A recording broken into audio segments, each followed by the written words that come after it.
Tu ne devrais probablement pas entendre ce que je m'apprête à te révéler, parce que certaines vérités psychologiques sont volontairement édulcorées, simplifiées ou même cachées au grand public. Pas pour te protéger, mais pour éviter que tu réalises à quel point ton esprit est fragile, programmable, influençable, manipulable et capable de s'autodétruire sans que tu t'en rendes compte. La psychologie ne dit pas tout. Elle garde certains secrets dans les couloirs, dans les conférences privées, dans les livres qui ne sont jamais vulgarisés, dans les études que personne ne traduit. Pourquoi ? Parce qu'il y a des choses sur l'esprit humain que la majorité des gens ne supporteraient pas d'admettre. Ce que tu vas entendre maintenant n'est pas un résumé gentil, c'est la version brute, la version que personne ne t'explique, la version qui dérange les psychologues, qui fascine les neuroscientifiques et qui effraie les gens qui comprennent vraiment comment fonctionne un cerveau humain. Alors assieds-toi, respire et accroche-toi. Parce que si tu vas jusqu'au bout, tu ne pourras plus regarder tes émotions, tes souvenirs, tes relations, tes décisions ou toi-même de la même manière. Secret numéro 1. Ton cerveau te manipule en permanence et tu confonds cette manipulation avec ta personnalité. Tu crois que tu sais qui tu es. Tu crois que ton caractère est solide, stable, établi. Tu crois que tes réactions viennent de ta logique, de tes choix, de ta morale.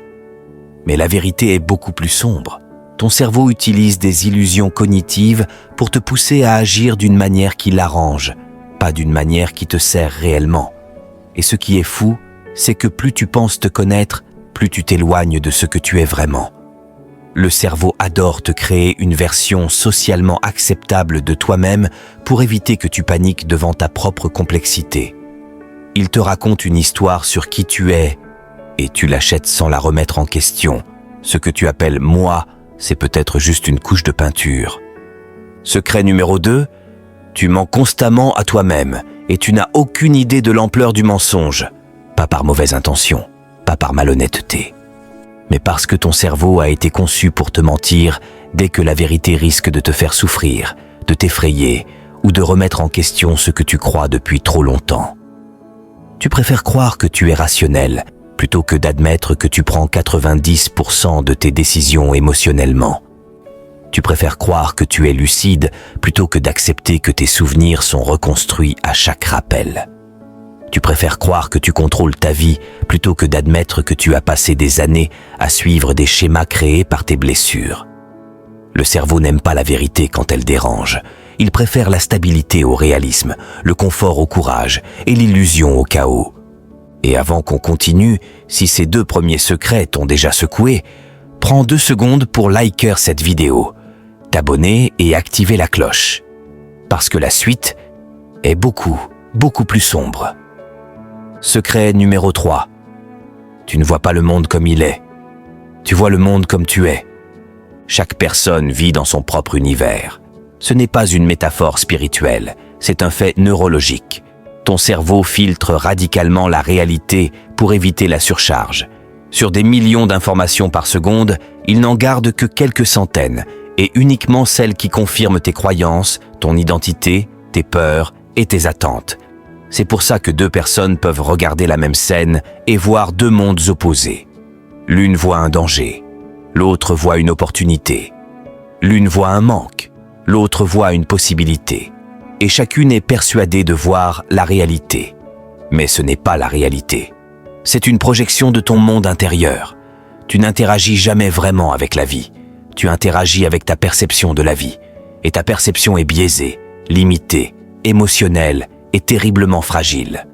Secret numéro 4, les gens ne tombent pas amoureux de toi. Ils tombent amoureux de ce que leur cerveau invente sur toi.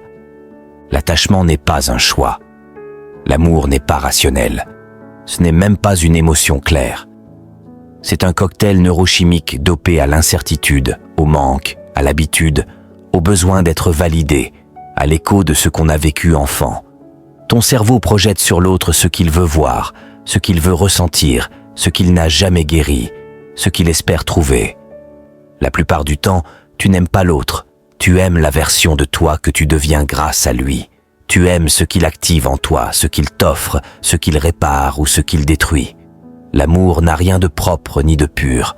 C'est un chaos magnifique où chacun voit dans l'autre un miroir cassé, reflétant ses besoins les plus profonds. Secret numéro 5. Ton inconscient te dirige comme une marionnette et tu confonds ce pilotage avec des décisions. Chaque fois que tu dis « j'ai choisi », il y a de grandes chances que ce soit faux. La plupart des décisions sont prises dans ton inconscient, puis présentées à ton conscient comme s'il en était l'auteur. Ton cerveau te fait signer des décisions que tu n'as pas écrites. Et pire encore, ton inconscient se base sur des choses que tu ignores, comme tes peurs, tes traumas, tes premières relations, tes humiliations, tes victoires, tes pertes, tes héritages familiaux, tes manques, ton environnement, ta biochimie. Tant que tu ne comprends pas ça, tu vis comme un pilote qui ignore que l'avion est en pilote automatique depuis le début. Secret numéro 6. Tu peux détruire ta vie juste pour éviter de te remettre en question. Ce que la psychologie sait, mais ne dit pas publiquement, c'est que l'être humain préfère parfois saboter une relation, perdre une opportunité, ruiner un projet, fuir une aide, plutôt que de revisiter une croyance profonde. L'identité est plus importante que la vérité. On préfère avoir raison et souffrir que se transformer et réussir. Beaucoup de gens ne changent pas parce que c'est trop douloureux d'admettre qu'ils se trompent sur eux depuis des années. Le cerveau préfère l'enfer connu au paradis inconnu. Secret numéro 7. Les pensées que tu appelles « toi » viennent de partout sauf de toi. Tu es né sans croyance, sans opinion, sans théorie, sans peur. Tout ce que tu penses aujourd'hui est un assemblage de ce que tu as entendu, absorbé, copié, imité, intégré depuis l'enfance. Famille, culture, amis, réseaux sociaux, films, école, échecs, humiliation, compliments, tout. La voix dans ta tête n'est pas toi, c'est un collage.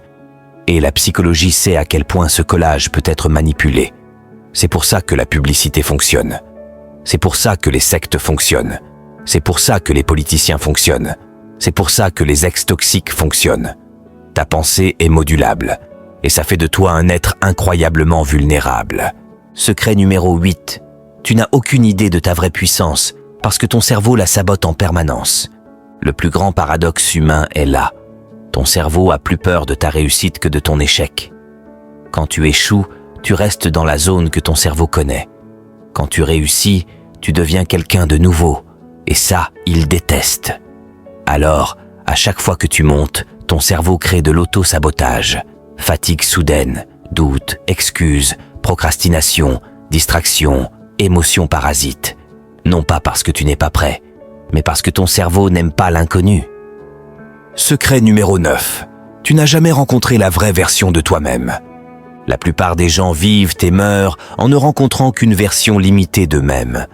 Une version liée à leurs blessures, à leur environnement, à leur passé.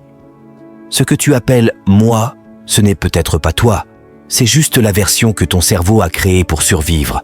La version que tu serais réellement, solide, lucide, puissante, stable, consciente, n'apparaît que lorsque tu brises tes illusions, tes peurs, tes schémas. La psychologie sait que la majorité ne dépassera jamais ce stade. Secret numéro 10. Le secret le plus caché. Ton cerveau n'est pas ton allié. Il est ton gardien. Et parfois, ta prison. Il te protège, oui. Il t'aide à survivre, oui. Mais il te limite, te censure, te restreint, t'enferme dans des schémas imaginaires, des peurs irrationnelles, des croyances anciennes, des identités périmées. Le cerveau n'est pas conçu pour te rendre heureux, épanoui, libre ou puissant. Il est conçu pour te garder en vie. Mais survivre n'a jamais suffi pour vivre. Et tant que tu crois que ton esprit travaille pour toi, tu restes prisonnier d'un système qui ne vise qu'une chose, t'empêcher de devenir dangereux, imprévisible, autonome, libre ou puissant. Si tu es encore là, c'est que tu viens de toucher quelque chose en toi que la plupart des gens ne voient jamais. Alors like, abonne-toi, active la cloche et commente. Je veux découvrir la vérité suivante. Parce que ce qu'on vient de voir ici n'est que la première couche. Et si tu veux aller plus loin, on peut aller beaucoup plus loin.